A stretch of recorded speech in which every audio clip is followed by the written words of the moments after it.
Hello there, this is Three of Spades, and today I got another devlog here for Rogue Planet. I've done a lot more work here on the army base map, as you can see.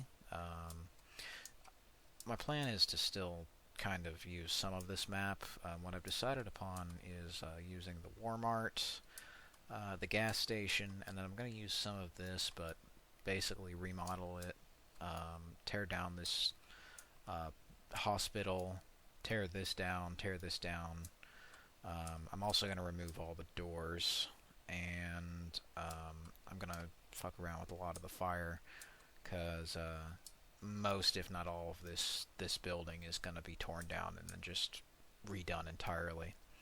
So, in the time since the last devlog, I've also made some new stuff, and you'll see that here in the map. There's a few custom models with new textures too. You can kind of see down here. Unreal Engine really likes to take its sweet ass time loading. Sorry about that, but yeah, that's the nature of the beast. But anyway, there we are. So let me put that shit on windowed full screen. And here we are in game. If it's a bit choppy, that's because I'm recording. So, recording, running two instances of the editor at the same time, and running at 2K. So,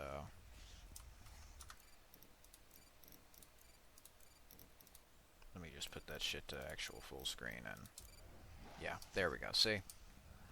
It's aiming for 1080p. It's 60 frames a second, if not 80.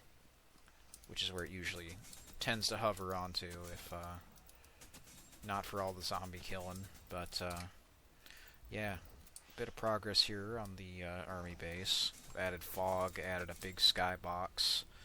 The zombies are now here in the map, and as you can kind of tell, they contrast a lot of this very white and blue fog with this kind of black and orange silhouettes that they have. They come out in the fog. Another thing I'm planning upon is kind of using it to help with performance with sort of the view distance and hide a lot of the shortcomings of having bigger maps in Unreal Engine, bogging down the performance especially. But I did want to show off the cool skybox too. There's a bunch of big buildings. There's also a castle over there. There's a forest, and a lot of trees, as you can see. This whole bit, that building's going to go. Walmart here is probably going to get redesigned, but if we go in here, I'll show you the cool new custom models here. Textures I've done in Photoshop myself, or paint.net, I guess more accurately.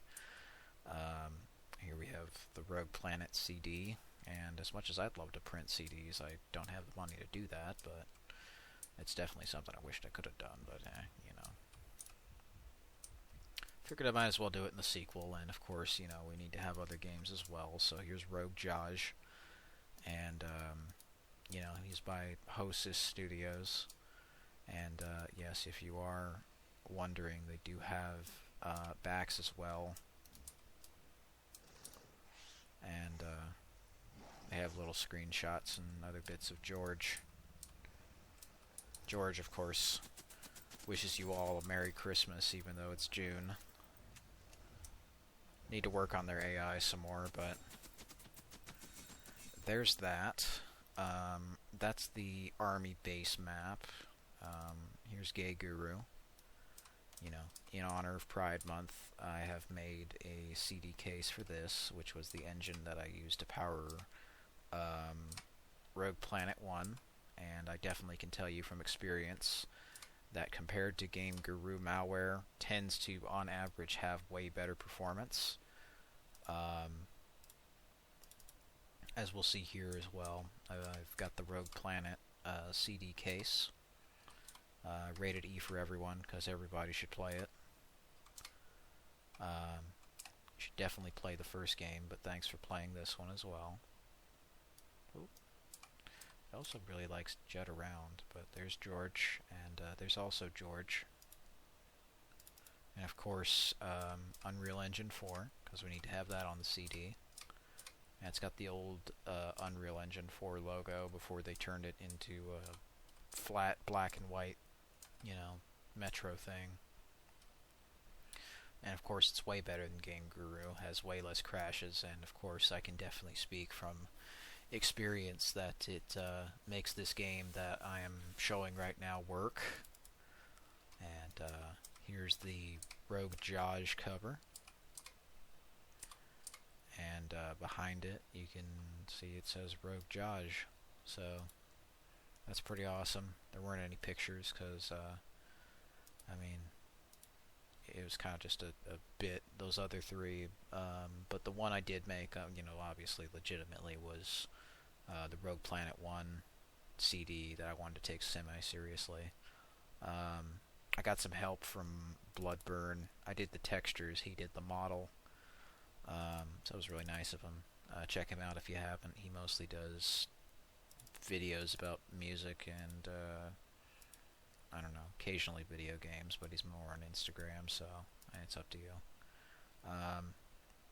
Probably also going to put Rogue Jaj and Unreal and Gay Guru in the mall. I'll put Gay Guru in the trash can, but let me show you Santa Fe. This is another map I started some really early work on, but it's about close to completion. Pretty damn close, I would say.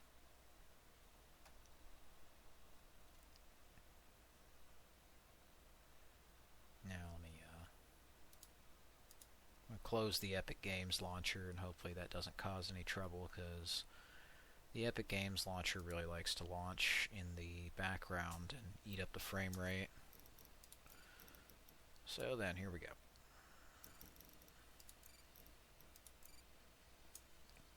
A little bit. But anyway, the gimmick of this map, compared to what it was in Test 3, you can't destroy this anymore, but you do have headlights and a bunch of ashes raining death from above, and I've added new trees and other stuff. Now the flashlight works in real time. Go around here and see how it's, you know, illuminating the sandbag. It's actually on your head. And just flipped over trucks. Was thinking I'd put a helicopter here or something, but I decided against that and just kind of went with rocks and trucks. Keeping up with the construction theme of the first game. So there's shield.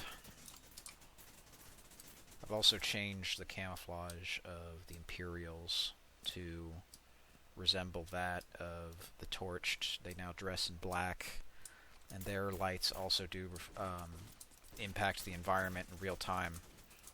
They have headlamps on their heads. I couldn't get the model working on the player, so there wasn't much I could do about that. It works on the bots, though.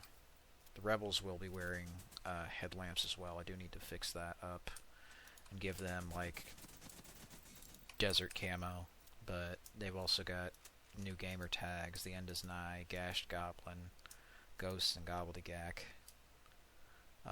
Those familiar with the first game will understand the references.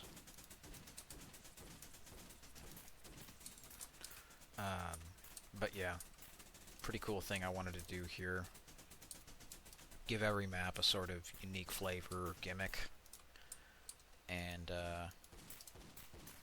figured this one would be unique lighting.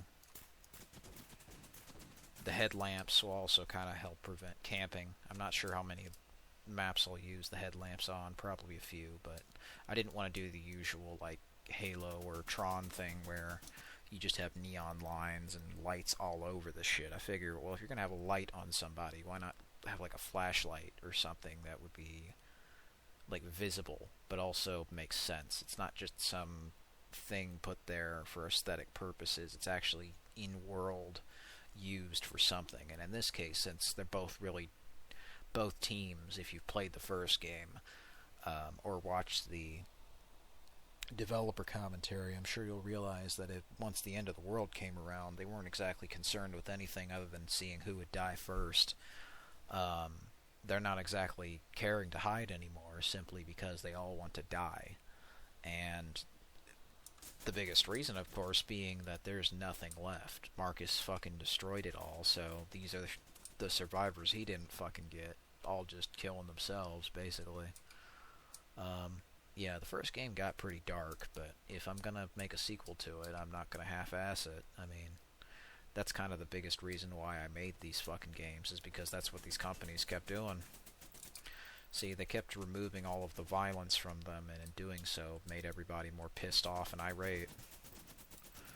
And obviously, devolve into degeneracy, where there's all these kids' games with suggestive shit in them, which, you know that's exactly why people play the fucking cartoon games. They don't play that shit because they actually want to, but they do it because it's popular. I'm sure if they kept making these games, people would still play them. But they really don't, so that's an open market for me, and pretty big gap in the market too. Or if they do make these, I mean, they sure as shit ain't being made by big companies. And even when they are, there's like 5 million caveats, and it's just, how many barriers do you have to put in front of a person before they just say, fuck this? Didn't take too many for me, and that's kind of why I'm here. But anyway, that's a different subject altogether. In the editor, it can be a bit laggy, but as you've seen in the game, it plays fairly fine. But yeah, big improvements to that. What I'm going to do as well, maybe add some computers in here with my YouTube channel, maybe Bloodburns as well. Do some fun little Easter eggs and other shit, add some guns. It's kind of like that mix between Halo and Call of Duty. So instead of having, weapons that you choose from a loadout, it's just weapons you find on the map. So you all start with the same guns, but whoever gets to the guns that are scattered on the map, it's like first come, first serve, and we'll see how that goes. Anyway, thanks for tuning in. Should have a lot more here soon. Sorry there wasn't too terribly much in this. I figured I'd just show off a few of the cool maps I'm making. But I kind of have been super busy with the spring-summer transition and just cleaning shit and home renovations and other fun work. So, yeah, it's kind of taken a while, but I should have a lot more to show here hopefully relatively soon. I'll do a deep dive on the guns probably next time, but yeah, that should about do it for here and now. Thanks for watching.